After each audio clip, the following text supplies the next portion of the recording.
Welcome back to my channel. My name is Nayri, also known as Wedding Fashion Expert. Today we are in LOVELLA Bridal, located in Los Angeles, California, and we are talking about all the things to consider when it comes to posing in your wedding dress and sitting properly in your wedding dress on wedding day. Before we dive into this topic, please be sure to subscribe to my channel, leave a comment below, let me know what you'd like to see or learn about. I am here for you, guiding you along this journey as you prepare for your special day. I'm gonna go change and show you how to pose properly with a bouquet, with sitting in a chair and how to do that, along with photos and things to consider when you are taking pictures on your special day. All right, so here we are in a very fitted dress. It is tight, nice and snug on me, just like it would be if it were my wedding day. I did this intentionally so that I can really show you how the gown would fit properly. It is still too long. I am wearing heels. This would need to be hemmed. I have a video coming your way about shoes and the proper hem length, so please be sure to tune in next week for that video. Now, for this, I just really quickly want to show you how to properly hold your bouquet. Most people have a tendency to get nervous and do this. You're blocking partial of your face and your entire chest. So a great reminder and thing to consider is pretend that your bouquet is so heavy, you have to rest your forearm on your hip bone.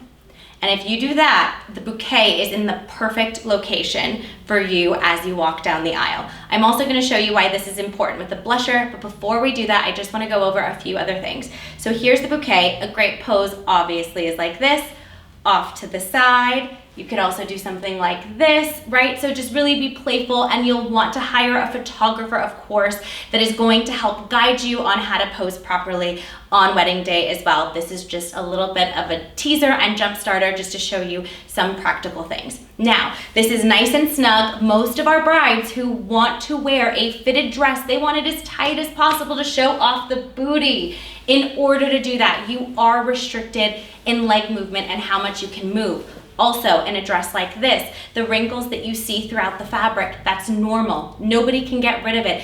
At the end of the day, you have to remember that your gown is an article of clothing. It's going to wrinkle and bend with you as you move. So keep that in mind and have realistic expectations of how the gown is going to properly fit you. Another thing that a lot of brides do is they typically do a little beveled leg like this. It doesn't really flatter this whole situation here.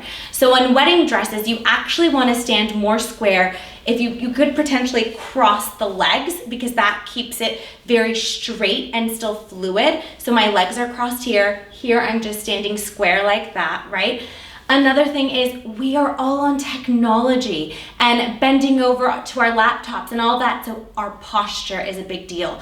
Leading up to your wedding day, if you don't have good posture, this is how it's going to look. My belly is stuck out, my shoulders are down. Think up, shoulders back, and also, I'm gonna turn to the side. If you do this, you're gonna kind of get wrinkled. I tilt my back a little bit so that this falls and I have a really pretty shape. So it's really about shoulder and hip aligning, but I tuck my hip just back. This is my normal stance, if you can kind of see that. I tip it back just a little bit because it's just a little bit more flattering that way. So instead of thinking forward and like all of this jazz, straight, hips tilted back ever so slightly. I'm gonna put a veil on to show you how to hold your bouquet properly with your blusher. Part of the reason why I like your forearm on your hip bone is because your blusher is supposed to sit on top of your bouquet. This is intentional, right? Because if not, then this is your option. And now your blusher is literally in your face, and lashes, if you have lash extensions or fake lashes for wedding day, it's literally hitting my lashes right now and sticking to my lips. Your bouquet helps the veil kind of stay away from your face and be more comfortable for wedding day. Now, when it comes to the blusher, I get tons of questions about wearing a blusher on wedding day. I have a video coming your way on how to properly accessorize your wedding day look, so stay tuned for that. However, when it comes to a blusher and a veil, the most common regret I have brides tell me on wedding day is that they didn't wear a veil and they didn't wear a blusher. And the blusher is just intended, my personal recommendation on your blusher is to be worn as you walk down the aisle And then whoever hands you away, they are the ones that flip the blusher back, just like I've done, so that your ceremony is done without the blusher covering your face for photo and video, so there isn't this tulle fabric in front of you. The ceremony is such an important part of your special day, and you don't want a piece of fabric wrinkling or wind blowing it and all of that to deal with while you are staring at the person that you're marrying, and that way you can see clearly too.